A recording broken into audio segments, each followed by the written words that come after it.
ខ្ញុំម្ដុំសនីតូអត់ឋានរដ្ឋអ្នកនាំពាក្យបញ្ជាការដ្ឋានអង្គរៈខ្ញុំសូមបញ្ជាក់ឲ្យអ្នកទាំងអស់គ្នាបានដឹងអំពីបញ្ហានេះថាជាការពិតណាស់នៅក្នុងបញ្ជាការដ្ឋានអង្គរៈកម្លាំងអន្តរាគមន៍របស់យើងនេះមានភារកិច្ចច្រើន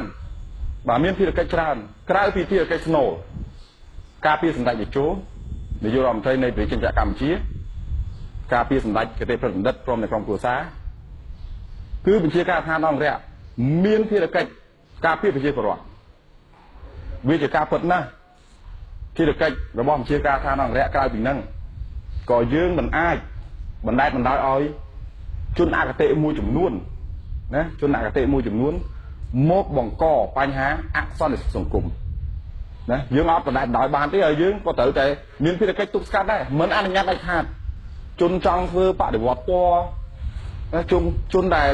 មានបំណងមិនល្អចង់បំផ្លិចបំផ្លាញសន្តិភាពនេះគឺយើងមិនអនុញ្ញាតដាច់ខាតហើយយើងក៏មិនអោយ